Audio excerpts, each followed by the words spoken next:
함께 한 음성으로 하겠습니다. 절망에서 소망으로, 소망에서 승리로.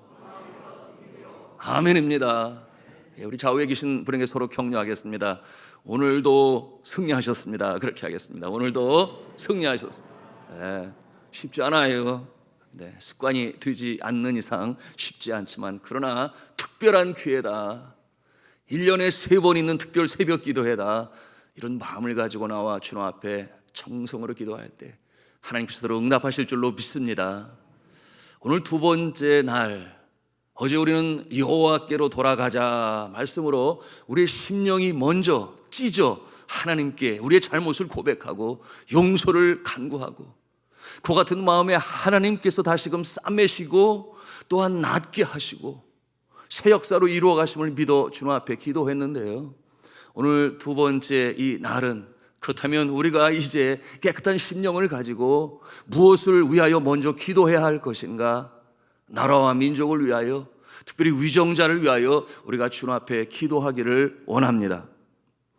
여러분, 어느 때보다도 더 기도가 필요한 이때, 가장 먼저 하나님께서 우리에게 조국을 허락하신, 내가 소속되어진 이 나라 대한민국, 코로나 종식과 더불어 다시금 일어나야 할 우리의 조국 대한민국이기 때문에 그러합니다. 시대마다 교회가 민족 앞에 해야 할 일이 있었습니다. 그 중에 가장 중요한 일은 기도하는 것이었어요.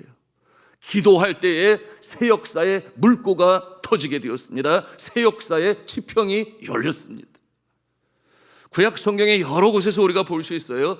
이스라엘 민족이 위기에 처하게 되었을 때에 이스라엘 백성들은 함께 모여 회개하며 나라와 민족을 위해서 간절히 기도했으니, 여러분 아시는 대로 사무엘 선지자를 중심으로 미스바 대회개 운동이 바로 그와 같은 모습이에요. 그런가 하면은 모르드게와 또한 에스더를 통하여 구국 기도를 하며 금식으로 주님 앞에 아뢰었던 그 모습을 우리가 또한 기억할 수 있습니다. 이와 같은 모습, 오늘날 이 시대에 믿음의 사람들에게 절실히 요청되는 모습인 것입니다. 이런 면에서 우리 모두는 오늘 성경 본문에서 말씀하시는 바, 뭐라고 그랬어요? 임금들과 높은 자들을 위하여 기도하라, 위정자를 위하여 기도하라 말씀하고 계세요. 이 권면의 말씀에 귀를 기울여야 합니다. 여러분, 이와 같은 말씀은 그리스도인들이 자신이 소속된 나라에 대하여, 또한 역사에 대하여 무관심하지 말고, 첫 번째는 나라와 백성이 평안히 살기 위하여, 그런가 하면 또한 구원받는 자가 나날이 늘어갈 수 있도록 천지전능하신 하나님께 간구하는 거예요. 인류의 역사의 주관자가 되시고 개인의 생사옥에 다스리는 자가 되신 하나님 앞에 기도할 때 하나님께서 들으시고 응답하시는 역사가 있으니, 우리가 성경을 통해서 보고 또한 그 모습을 보고 본을 받아 확실한 믿음을 가지고 기도할 때 이 역사가 나타나게 되는 줄로 믿으시기를 바랍니다. 그러면 어떤 기도를 드려야 할까요? 첫째는 성숙한 정치를 위해서 기도해야 합니다. 우리 한 음성을 하겠습니다. 성숙한 정치를 위해서 기도해야 한다. 성숙한 정치를 위해서 기도해야 합니다. 여러분, 지금 대한민국은 마치 두 나라가 있는 것처럼 보여요. 남과 북이 두 나라가 아니라 남한에서만 보아도 국민의 마음은 둘로 나눠져 있으니, 여러분, 이와 같은 모습이 극과 극으로 치닫고 있는 모습을 볼 수 있어요. 여당과 야당은 자신의 정치적, 이념적 색깔을 더욱 진하게 덧칠하고 국민을 자신의 편으로 만들기 위하여 상대방 흠집내기에 여념이 없어요. 하나가 되어도 시원찮을 판에 이처럼 나누어지니 국민들이 우려하지 않을 수가 없습니다. 그들이 선한 양심의 소리를 들을 수 있도록 하늘에 상전이 있음을 알고 겸손한 마음으로 선한 양심에 따라 나라와 민족을 위하여 주어진 그 권세, 온전히 사명으로 감당할 수 있도록, 그러므로 이 나라가 든든히 다시금 설 수 있도록 우리가 기도해야만 하겠습니다. 그런가 하면 두 번째로 경제가 회복될 수 있도록 기도해야 합니다. 한 음성을 하겠습니다. 경제가 회복될 수 있도록 기도해야 합니다. 그렇죠. 경제적으로 그 어느 때보다도 어려운 때를 보내고 있음을 우리가 잘 알아요. 여러분, 치솟는 환율과 은행 이자율, 또한 하늘 높은 줄 모르고 오라가는 이 물가를 통해서만이 그 물가만 보더라도 우리가 피부로 느낄 수 있어요. 여러분, 코로나 팬데믹과 더불어 이어진 러시아 우크라이나 전으로 인해서 수요와 공급이 균형을 잃었다 그랬습니다. 그러므로 인플레이션으로 온 세계가 경제적 몸살을 앓고 있어요. 우리나라라고 예외가 아니죠. 한국경제연구원은 올해 경제 성장률을 2.4%로 전망하고 있습니다. 많이 낮춰진 것이죠.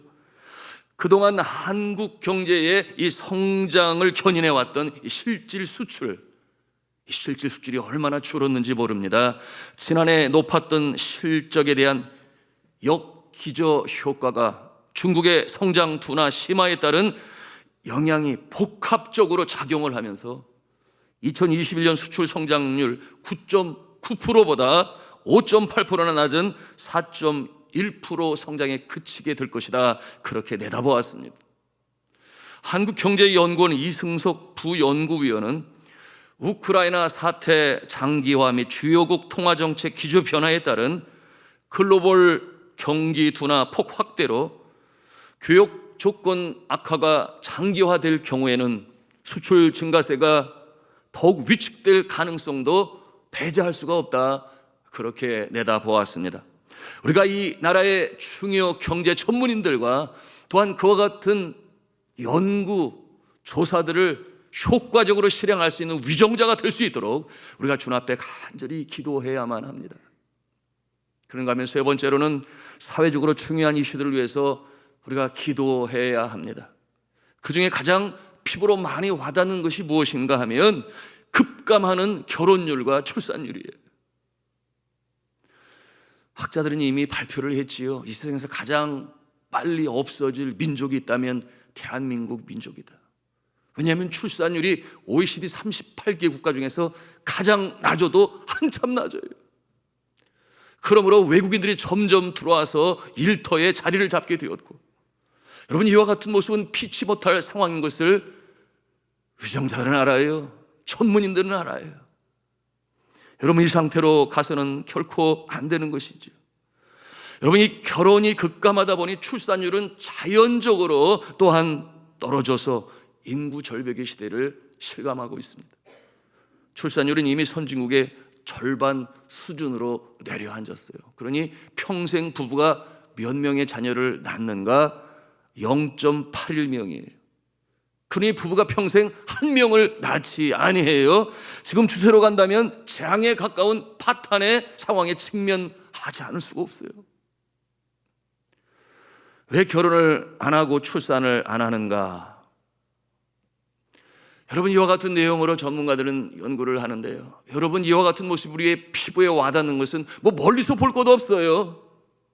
여러분, 제가 추리할 일이 없지 않습니까? 에? 추리할 일이 없어요. 오, 산돌의 청년들이요, 제가 제발 추리 좀 할 기회 좀 주세요. 추리할 기회가 없어요. 불과 몇 년 전만 해도 그런 일이 있어요. 왜 이처럼 출산율이 떨어지고 있는가? 첫째는 불투명한 미래 때문이라고 그래요. 젊은이들이 선배 세대와 이 사원 쟁탈전에서 밀릴 수밖에 없다라고 하는 생각을 갖습니다. 둘째는 가치관이 바뀌었다고 하는 것이. 쉽게 이해하자면 선진국은 되어가는데 여성들도 교육 수준이 높아지게 되었고, 그런데 전통적인 가정 안에서 이 성 역할 구조는 더 이상 참을 수 없는 구조라고 하는 것입니다. 그러므로 이제 여성들도 사회로 일터로 진출하게 되었는데, 정작 이 출산을 위한 정부와 기업과 직장의 기업 정책은 이를 받쳐주지 못하고 있으니 가정을 갖기를 꺼리고, 가정을 가져도 자녀를 갖기를 꺼려하는 이와 같은 모습이 나타나게 된 것입니다. 그러나 우리 믿음의 사람들은 질문할 수 있어야 돼요. 이와 같은 모습이 성경적입니까? 이와 같은 모습이 하나님께서 기뻐하시는 모습일까요? 이러한 우리의 모습에 비하여 유럽의 선진국들과 미국의 모습은 많이 다릅니다. 미국은 부부당 1.7명의 출산율이 있으므로 우리나라의 2배에 이릅니다.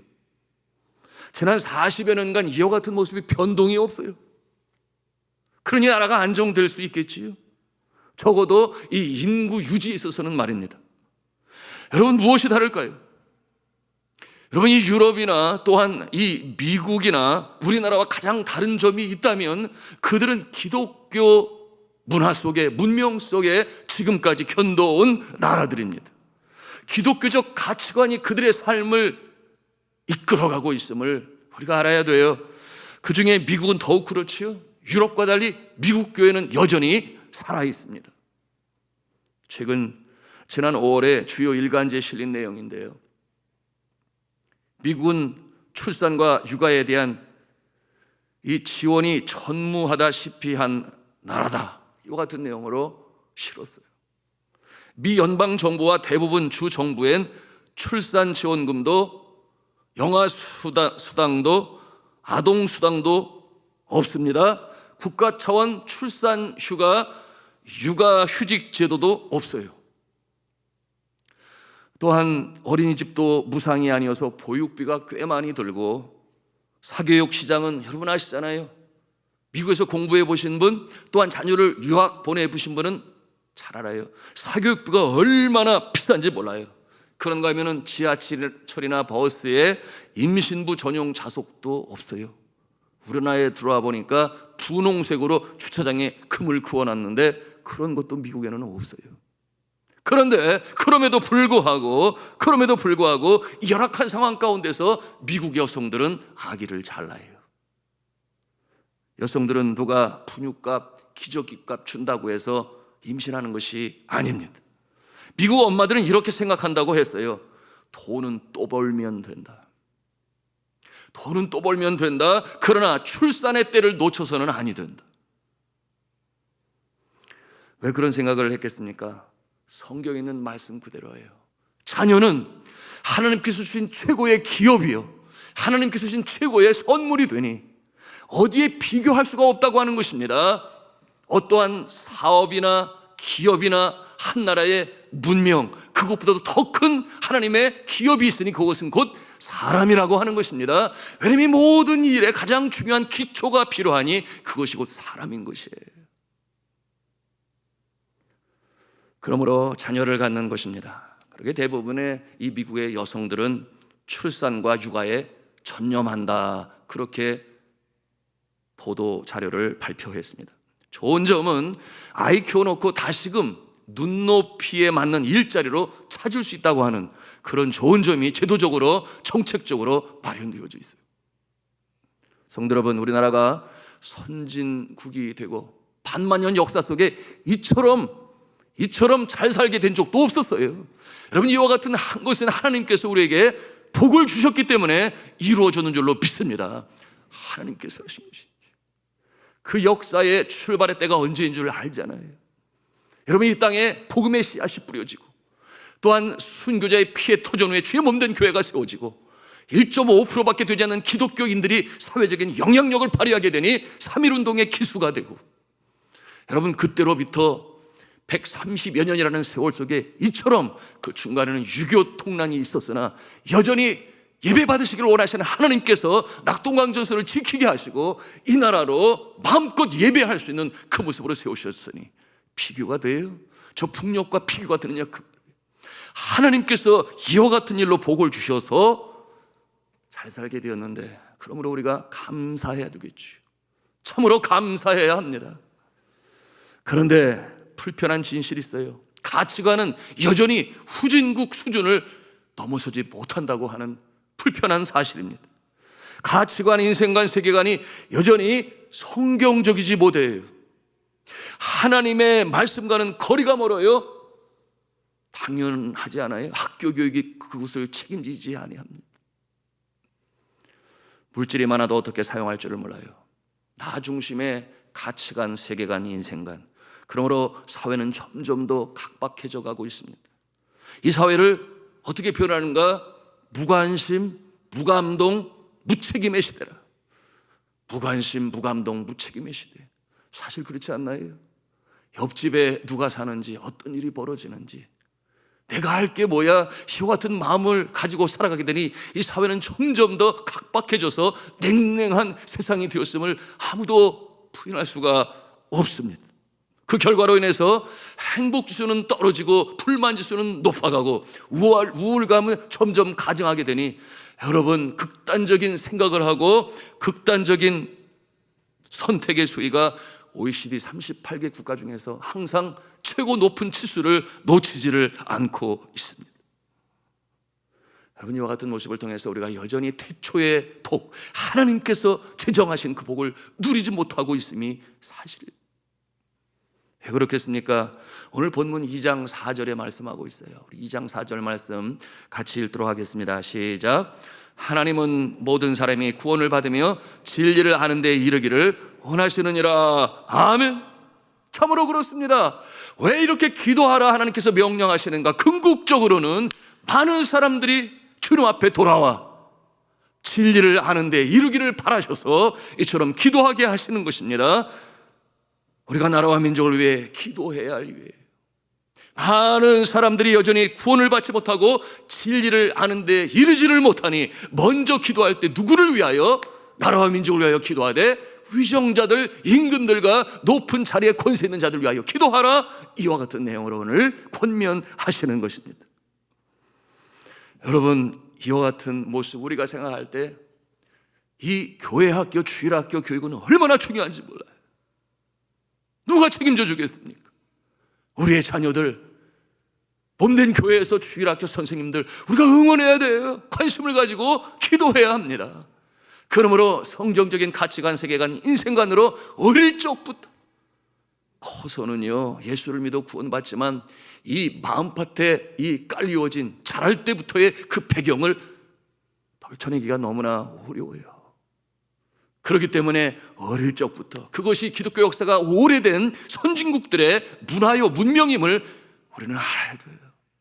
여러분, 다음 세대 우리의 자녀들을 위해서 우리가 더더욱 기도하고 또한 물질 필요한 데 사용하고 주일학교 선생님들 지치지 않도록 응원하고 기도하시기를 주님의 이름으로 부탁합니다. 이 나라 하나님이 기뻐하시는 나라, 하나님을 경외하는 나라로 세워가야 하겠습니다. 그러기 위하여 좋은 씨앗을 뿌리고 좋은 씨앗을 통해서 좋은 열매가 열린다는 사실을 우리는 기억할 수 있어요. 그러기 위해서 기도해야 하는데 첫 번째 할 일이 나라와 민족을 위하여, 위정자들을 위하여, 권세 잡은 자들을 위하여 기도하라. 오늘 이렇게 말씀하고 있습니다. 그것이 믿음의 사람들의 마땅한 의무요 책임임을 오늘 말씀하고 있습니다. 그러면 불가능이 없으신 하나님께서 우리의 간절한 염원과 소원을 들으시고 응답하시니 놀라운 일, 전환점이 마련되어지고 특별히 코로나 종식의 이때를 맞이하면서 나라 민족을 가슴에 끌어안고 기도할 때에 주님께서 역사하실 줄로 믿으시기를 바랍니다.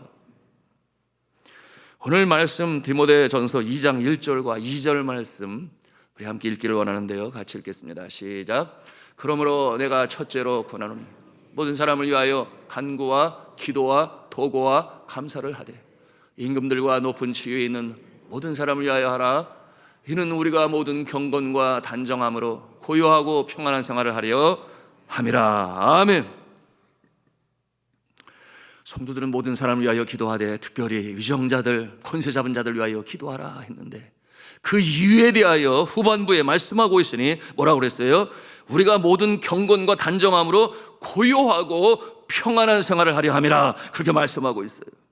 이 말씀을 보면서 혹자는 착각할 수 있으니 그래, 맞아, 평안하고 든든히 살아가면 되지, 고요한 가운데 경건 생활하면 되지.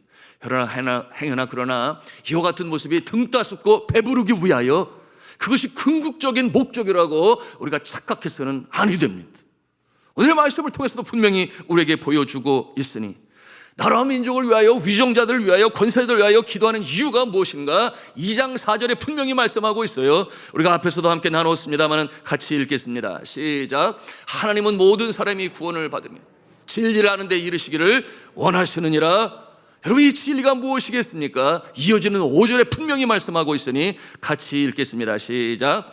하나님은 한 분이시요 또 하나님과 사람 사이의 중보자도 한 분이시니 곧 사람이신 그리스도 예수라 믿으시면 아멘 하십시다. 여러분, 모든 사람들이 하나님을 알고 그 지식에 이르기를 바라요 구원받기를 원하시는데, 그 지식은 무엇이냐? 하나님은 창조주 한 분이시요 또한 예수님도 그와 같은 구원자이시다. 이것을 모든 사람이 알기 위하여 우리는 공의가 하수와 같이 흐르는 사회가 될 수 있도록 먼저 위로부터, 여러분, 이와 같은 모습은 한국교회가 그처럼 천도 폭발로 성장할 수 있던 이유에서 우리가 찾을 수 있으니, 여러분, 네팔, 인도 같은 나라는 가난하고 어렵고 천민들이 예수를 믿어 여전히 따돌림 당하고 소외당하지만 우리나라는 처음부터 그러지 아니했어요. 여러분, 정약전, 여러분, 초창기 이 기독교가 들어왔을 때에 복음으로 목 잘림을 당하고 순교한 자들이 대부분이 위에 있는 사람들이었음을 우리는 기억할 때, 그와 같은 모습이 연결이 되고 또한 이어져서 서양 학교가 세워질 때 그곳에 보냄을 받은 자들 또한 그와 같은 모습이 되어 도산 안창호 선생과 같은, 김구 선생과 같은, 이승만 박사님과 같은, 남강 이승훈 선생과 같은, 여러분, 그런가 하면은 여러분 유윤치호 선생과 같은 하나같이 이 사회에 영향력을 미치는 자들이 예수를 믿음으로 말미암아 놀라운 역사를 이루게 되었으니, 독립 3.1 운동의 33인 중에 16명이 바로 이 기독교에서 지도자로 그처럼 영향력을 미친 날이 세워있음을 바라보면서, 여러분, 나라를 위하여, 위정자를 위하여, 영향력 있는 자들을 위해서 기도할 수 있는 우리의 모습 되시기를 주님의 이름으로 축복합니다. 그럴 때에 이 선한 영향력을 가지고 주의 복음이 모두에게 전해지게 되는 것이니 우리가 이 원리를 잘 알아야 되겠어요. 그렇다고 해서 낮은 사람은 아니다, 아니요, 그런 것은 아니에요. 물론 변화받아서 하나님께서 이렇게 세우시니 놀라운 역사로 행한 분들도 많이 있어요. 모든 사람들이 이 구원과 하나님을 아는 지식에 이르기를 위하여, 올해는 위정자들을 위하여, 나라와 민족을 위하여, 권세자들을 위하여 우리는 기도해야 할 것입니다. 이와 같은 모습이 3절에 보니 뭐라고 그랬어요? 이것이 우리 구주 하나님 앞에 선하고 받으실 만한 것이다. 하나님께서 기뻐하시는 일이 된다. 그렇게 우리에게 권면하고 있습니다. 근데 기도하는 방법을 알려주고 있지요. 오늘 1절에 보니 하반부에 뭐라고 그랬어요? 간구와 기도와 도고와 감사를 하되, 이렇게 말씀하고 있어요. 여러분, 이것은 기도의 여러 형태를 가르쳐주고 있는 것이니, 첫째 간구라 그랬어요. 그것은 특별한 애원을 말합니다. 주님 앞에 눈물로 강청하고 금식으로 아뢰고 작정 기도를 선포하고 이것 아니면 안 된다. 그야말로 주님 앞에 강청하는 모습이 바로 간구인 것이요. 두 번째, 기도라고 하는 것은 우리가 이렇게 잘 알고 있어요. 성도와 하나님 간에 바로 이 교통하고 기원하는 행위의 모습을 말하는 것이요. 세 번째는 뭐라고 그랬습니까? 도고라고 말을 했어요. 여러분, 이 도고라고 하는 것은 중보 기도와 같은 것이니, 나라는 울타리를 넘어서서 누군가를 위하여 내가 기도하는 모습을 도고라, 그렇게 표현을 하였습니다. 그런데 그 다음에 어떠한 내용이 나와요? 감사라고 하는 단어가 나와요. 여러분, 우리가 기도할 때 감사와 더불어 기도하시기를 축복합니다. 지나온 날들 속에 하나님께서 나를 구원하신 것에 대한 감사하는 마음, 많고 많은 사람 중에 나를 택하셨구나, 그 감사하는 마음, 가정을 이루게 하셨구나, 직장을 갖게 하셨구나, 건강을 주셨구나, 자녀를 갖게 하셨구나. 그런가 하면 우리가 주님 앞에 감사할 내용이 뭐가 있어요? 이 땅에 태어날 때에 저 가난한 나라, 후진국 나라, 제가 입으로 말하지는 않지만 그와 같은 나라에서 태어나지 않게 하시고 이 금수강산 대한민국에서 태어나게 하셨구나. 여러분, 이것이 얼마나 감사한 줄은 여러분 선교제 가볼 때마다 느끼는 것이에요. 여러분, 이거 나의 뜻대로 됩니까? 하나님께서 작정하시고 그 일을 이루신 것 아니겠어요? 거기에다가 남한과 북한이 있는데 마음껏 예배할 수 있는 남한에 태어나게 하셨으니 그것도 감사하죠. 그런가 하면은 믿음의 가정에서 태어났다면, 그래서 내 어머니가 아버지가 믿음의 사람이라면 더욱더 주님 앞에 감사할 수 있어야 하겠죠. 이와 같은 감사한 마음을 가지고 주님 앞에 기도하는 자 하나님께서 어여삐 보시고 그 기도를 더 들어응답하시는 줄로 믿으시기를 바랍니다. 그러므로 말씀을 통해서 우리가 봅니다. 빌립보서 4장 6절 말씀이죠. 우리가 이미 잘 알고 있는 구절인데 아무것도 염려하지 말고, 우리 같이 한번 한음성으로 하겠습니다. 시작. 아무것도 염려하지 말고 다만 기도와 간구로 너희 구할 것을 감사함으로 하나님께 아뢰라. 그렇게 말씀하고 있어요. 감사함으로 하나님께 아뢰라. 그러면 모든 지각에 뛰어난 하나님의 평강이 그리스도 예수 안에서 너희 마음과 생각을 지키시리라. 이렇게 말씀하고 있어요. 기도에 있어서 감사가 얼마나 중요한지요. 여러분, 이와 같은 모습 하나님께서 우리에게 하시는 일이 너무나 많아서, 나의 뜻이 아니요 하나님께서 이미 이루신 그와 같은 모습들, 이것을 신학적인 용어로 God's sovereign foundation이라고 그래요. 하나님의 주권적인 토대, 나의 뜻대로 되지 않은 것들, 얼마나 감사한 것이 많은지 알 수가 없어요. 성도 여러분, 우리가 이 땅에 태어나게 하신 분명한 이유가 있습니다. 누구보다 먼저 우리를 택하셔서 성도로 만드신 이유가 분명히 있어요. 여러분, 이런 말이 있죠. 가정이 살면 교회가 살고, 교회가 살면 나라가 산다. 가정이 살면 교회가 살고, 교회가 살면 나라가 산다. 그러나 저는 항상 먼저 그 앞에 추가하는 것이 있으니, 여러분, 개인이 살면 가정이 살고, 가정이 살면 교회가 살고, 교회가 살면 나라가 산다. 여러분, 우리 자신이 먼저 우리의 심령이 똑바로 설 때에 우리의 가정이 살아나는 줄로 믿으시길 바랍니다. 내가 똑바로 설 때에 여러분, 교회가 살아나요. 내가 똑바로 살 때에 우리의 일터와 생업이 살아나요. 내가 똑바로 설 때에 교회가 살아나고 나라가 사는 줄로 믿으시길 바랍니다. 오늘도 이 새벽에 우리가 간절히 간구할 때, 주여, 나의 심령이 먼저 주님 앞에 똑바로 서게 하시고, 이 모습을 통해 나 한 사람의 존재가 가정과 일터와 생업, 사회, 나라까지도 변화를 이루어가는 그와 같은 모습 되게 하여 주옵소서. 교회가 살아남으로 나라가 살게 하여 주옵소서. 코로나 종식과 더불어 깜짝 놀랄만한 일들이 이 나라 이 민족 가운데 있게 하여 주옵소서. 열방을 가슴에 품어 땅까지 복음을 수출하는 일에 다시금 재부흥의 역사가 나타나게 하여 주옵소서. 영적 각성 있게 하여 주옵소서. 제가 우리가 함께 찬송하며 기도하며 나가겠습니다.